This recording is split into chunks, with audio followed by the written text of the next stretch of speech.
Namaskar to everyone. This is Neha Rajput here. Again, we are here to discuss the psychology previous year question. तो आज हम start करते हैं यहाँ से. Terminating and non-terminating and recurring decimal each represent a rational number. ये किस में आ गया था? ये आ गया था हमारे साइकोलॉजी में ही, जो मैथ्स की पेडागोजी होती है उसके अंदर मैथ्स के कुछ क्वेश्चन आते हैं. तो ये मैंने ऐसे ही याद रख लिया था कि बाय चांस कंफ्यूज ना हो जाओ. वैसे तो इजी है ये.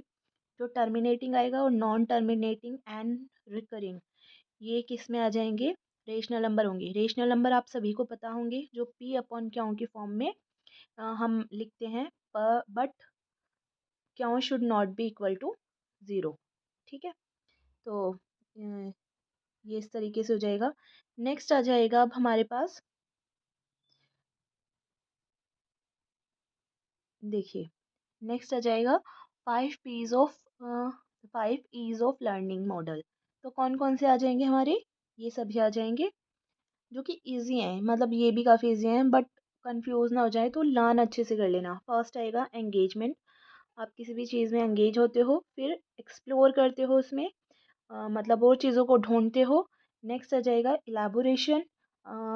फिर आ जाए सॉरी नेक्स्ट आएगा फिर एक्सप्लेनेशन. फिर एक्सप्लेन करते हो आप चीज़ों को, फिर इलेबोरेशन, और लास्ट में इवेलुएट करते हो जो भी आपने किया है. ठीक है. ये 5 E's ऑफ लर्निंग मॉडल हैं. आज के टाइम पर यही फॉलो होते हैं और इम्पोर्टेंट भी यही, ऐसे ही लर्न करने हैं. नेक्स्ट आगे चलते हम. ये बहुत अच्छा था और नया भी था. ठीक है. जैसे criteria of Kohlberg moral development stages, इसमें क्या क्या क्राइटेरिया हैं ये सारे लर्न करने हैं. जैसे फर्स्ट हो गया क्वालिटेटिव डिफरेंसेस. क्वालिटेटिव डिफरेंसेस में क्या आ जाएगा? कॉमन सेंस है देखो इसमें बिल्कुल. जैसे पहले बच्चा क्या करता है, रिवार्ड और पनिशमेंट, और लास्ट तक जाते जाते वो क्या करता है, अपने आप ही अपने मतलब लॉज बनाता है ना, रूल्स बनाता है, वो फॉलो नहीं करता किसी को. नेक्स्ट आ जाएगा स्ट्रक्चर्ड होल. स्ट्रक्चर्ड होल में क्या आ जाएगा, मतलब इसके अंदर एग्जाम्पल देखिए. जैसे वो जो हिंज का डिलेमा था, उसमें वो क्या कर रहा था, मतलब एक साथ वो दो डायलेमा में है.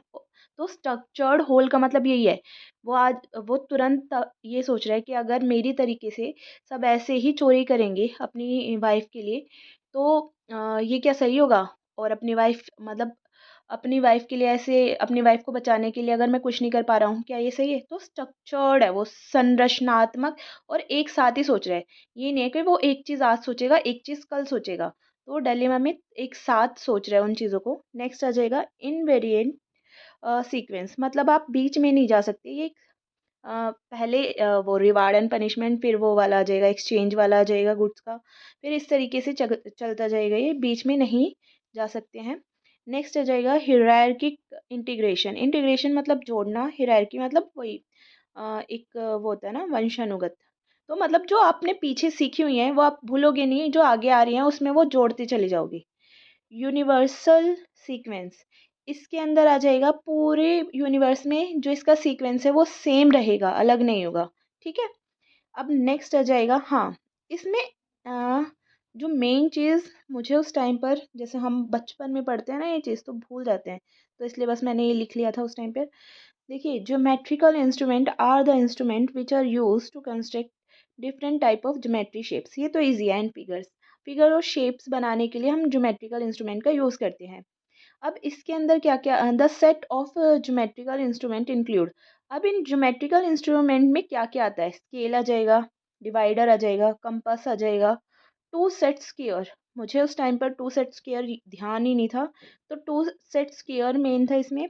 अब जो ये सेट स्क्वायर हैं इसकी डेफिनेशन भी थी. ये set squares are the triangle shape. ये ट्राइंगल शेप के होते हैं, जो आते भी हैं, जिसका शायद हमने कभी यूज़ नहीं करा अपनी लाइफ में, वो हैं ये set squares. Use for constructing uh straight line and angle. Sidhi line और एंगल्स बनाने के लिए हम इसका यूज़ करते हैं. फिर आगे आ जाएगा ये ये ये देखिए यहाँ से, ये वाला सारा. Out of the set square, इनमें एंगल आपको याद रखने हैं, क्योंकि एंगल्स वाला क्वेश्चन बार बार आया था। इनमें से एक होता है जो वो 90 डिग्री का होता है, वो 45 में डिवाइडेड होता है। जो दूसरा सेट स्क्वायर होता है वो होता है 60 और 30 में। दोनों ही 90 डिग्री के होते हैं, पर वो डिवाइडेड अलग अलग तरीके से होता है। एक तो इक्वल पार्ट में 45, दूसरा 60 और 30 में डिवाइडेड होता है। जो सेट स्क्वायर होते हैं वो यूज करे जाते हैं टू कंस्ट्रक्ट ऑब्जेक्ट वो आइसोमेट्रिक। आइसोमेट्रिक मतलब सेम, इक्वल, ठीक है।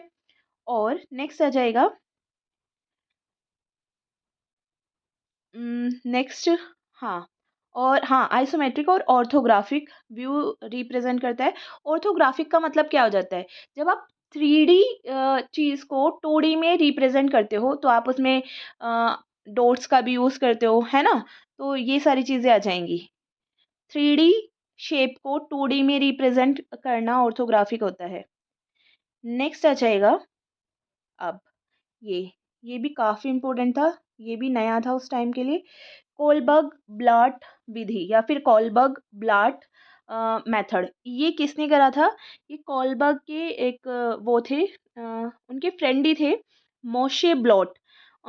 उनकी हेल्प से ये बनाया गया था मेथड। इसके अंदर बच्चों को दो मतलब बच्चों को डलीमा वाली सिचुएशन में डाला जाता था। उन्हें ये बताया जाता था कि वो कैसे डिसीजन मेकिंग करेंगे। रटने वाली मेथड नहीं था, मतलब उन्हें प्रॉपर सिचुएशन में डालना और उनके पीछे का कारण बताना किसी भी चीज़ का। तो ये किससे रिलेट करता है, ये जीन पियाजी के संतुलन मॉडल से, इक्विलिब्रियम जो मॉडल था उसका, उसके जैसा ही ये कोलबर्ग का ब्लोट मेथड था, ठीक है। अब नेक्स्ट आ जाएगा ये अ, ये देखो, इसमें भी ये था डोमेन ऑफ ज्योग्राफी। इसमें कई बार हम कंफ्यूज हो जाते हैं, तो मैंने सारे डोमेन लिख लिए थे यहाँ पर। फर्स्ट आ जाएगा ह्यूमन ज्योग्राफी, दूसरा रीजनल ज्योग्राफी, तीसरा बायोग्राफी, और फोर्थ आ जाएगा लास्ट में सिस्टमैटिक ज्योग्राफी। तो ये सारे डोमेन होते हैं हमारे ज्योग्राफी के, ह्यूमन, रीजनल, बायो, सिस्टमैटिक। आप इसे याद भी ऐसे कर सकते हो, जैसे ह्यूमन है तो उसका अपना रीजन होगा, है ना। और बायो, ह्यूमन में जान होती है तो बायोग्राफी आ जाएगा। और एक सिस्टम से ही ह्यूमन सारी चीज़ें करता है। तो याद करने का मेथड है एक तरीके से, तो आप इस तरीके से कर सकते हो। नेक्स्ट आ जाएगा अब आगे ये, यहाँ पे देखिए, ये है डायमेंशन ऑफ मैथमेटिकल लर्निंग। मतलब इसकी क्या क्या उपागम है या फिर आयाम है कि हम मैथमेटिक्स को सीख सकते हैं। फर्स्ट आ जाएगा, इसमें कंसेप्ट होते हैं, प्रोसीजर, प्रक्रिया होती है इसकी प्रॉपर। मैथमेटिक्स में रीजनिंग आ जाएगी, इसमें तर्क होता है प्रॉपर। फिर आ जाएगी डिस्पोजिशन टूवर्ड मैथमेटिक्स, मतलब आपका कितना रुझान है मैथमेटिक्स के टूवर्ड, ये भी कहीं ना कहीं असर डालता है आपकी मैथमेटिक्स को सीखने में। Using mathematical knowledge and technique to solve problems, हमें अगर हम मैथमेटिक्स नॉलेज को प्रॉब्लम सॉल्विंग में यूज़ करते हैं तो वो भी लर्निंग में हेल्प करेगी। लास्ट में कम्युनिकेशन भी आएगा। कम्युनिकेशन, ध्यान से, कम्युनिकेशन को अगर कहीं आप वो ना कर दो कि भाई नहीं, कम्युनिकेशन नहीं आएगा, कम्युनिकेशन आएगा मैथमेटिक्स की डायमेंशन ऑफ लर्निंग में, ठीक है।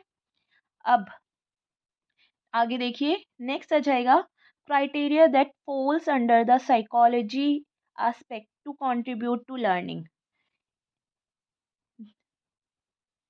ये ये देखिए, ये वाले हैं सारे वो क्राइटेरिया जो कि मतलब criteria that fall under the psychology aspect to contribute to learning, मतलब वो वाले क्राइटेरिया बताने हैं अ, जो कि साइकोलॉजी में आते हैं और जो कि लर्निंग में हेल्प करेंगे, ठीक है। ये सारे आ जाएंगे। इसमें देखो, इंटरेस्ट, साइकोलॉजी से हमें पता चलता है कहीं ना कहीं इंटरेस्ट, मोटिवेशन, लर्निंग, और डिज़ायर, इच्छा आ जाएगी। लर्निंग डिज़ायर मतलब वही आप सीखने की कितनी इच्छा रख रहे हो या फिर नहीं। रेडीनेस एंड विलिंगनेस, ये वाला सब आ जाएगा। ये सब इजी भी है, तो मतलब इसमें मेन क्या है, मेन आ जाएगा इसमें एबिलिटी एंड मैच्योरेशन, ये भी आ जाएगा। चलो ये भी कॉमन ही है।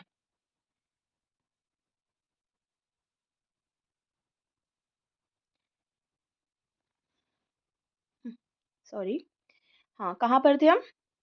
यहाँ पर ये देखिए, ये था एबिलिटी एंड मैच्योरेशन, ये भी हो जाएगा हमारा, ये भी इजी है कहीं ना कहीं। तो इसमें आ जाएगा इल्यूस्ट्रेशन और लेआउट, ये वाला थोड़ा कंफ्यूजिंग था। मैंने सारे ही पॉइंट्स राइट डाउन कर लिए थे। इल्यूस्ट्रेशन का मतलब होता है दर्शाना, जैसे आप जो भी एग्जांपल ले रहे हो, उदाहरण ले रहे हो, ये सब चीज़ें आ जाएंगी। और लिटरेसी डिवाइसेस, आप जिन भी चीज़ों से सिखा रहे हो उसकी कितनी नॉलेज है, ये सब कुछ किस में आ जाएगा, साइकोलॉजी एस्पेक्ट में आ जाएगा, जो लर्निंग में कंट्रीब्यूशन देंगे। नेक्स्ट आ जाएगा basic concept of J B Watson. अब जेबी वॉटसन कौन है, ये आपको पता ही होगा, फादर ऑफ बिहेवियरिज्म है और फाउंडर ऑफ बिहेवियरिज्म भी कहा जा सकता है। इन्होंने एक्सपेरिमेंट करा था किस पर, अल्बर्ट पर, जो कि बच्चा था 11 साल का। और जो रेने इनका स्टूडेंट था, मे बी, हाँ, उनकी हेल्प से करा था उन्होंने। तो ये किस पर बिलीव करते हैं, ये बिलीव करते हैं कि कहीं ना कहीं हम कंडीशनिंग से सिखा सकते हैं सब कुछ, है ना। मतलब ये नर्चर पर भी ज़्यादा बिलीव करते हैं, ना कि नेचर पर। ये वंशानुगत चीज़ों पर बिलीव कम करते हैं, जबकि ये वातावरण पर बिलीव ज़्यादा करते हैं। तो इसमें क्वेश्चन क्या आया था कि बेसिक कंसेप्ट कौन कौन से यूज़ करे हैं जेबी वॉटसन ने, ठीक है। तो फर्स्ट आ जाएगा स्टिमुली एंड रिस्पॉन्स, कि भाई हम स्टिमुली देंगे और रिस्पॉन्स लेंगे, ये आ जाएगा।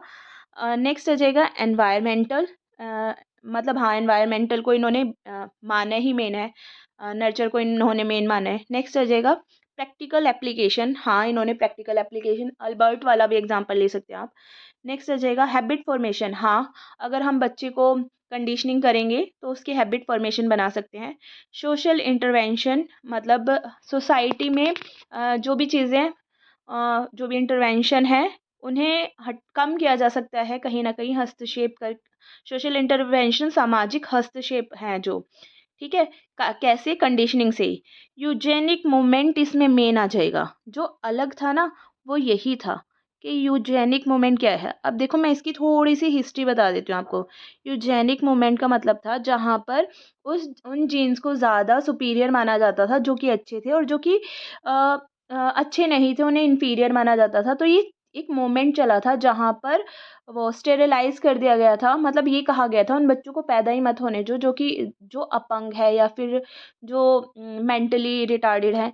तो उस टाइम पर ये यूजेनिक मोमेंट था। वैसे तो वॉटसन ने किसको फोकस्ड करा है, नर्चर पर करा है, पर उस टाइम पर जो जेबी वॉटसन है, उन्होंने भी इस चीज़ का थोड़ा-सा सपोर्ट कर दिया था कि हाँ, इससे हम कहीं न कहीं अच्छा जीन पैदा करेंगे और अच्छी अच्छा क्या होगा, अच्छा मेंटल लेवल होगा, और अच्छा दिमाग बनेगा बच्चों का, हमारे का। तो ये यूजेनिक मोमेंट था। नेक्स्ट आ जाएगा study of emotion. Study of emotion में तो हमें पता ही है कि बच्चे पर जिस पर वो हुआ था, एक्सपेरिमेंट हुआ था, वो फियर, मतलब डरने लगा था। तो हम इमोशंस की स्टडी करके अगर किसी को कम करना है तो उसे कम कर सकते हैं, अगर किसी इमोशन को बढ़ाना है तो वो बढ़ा सकते हैं।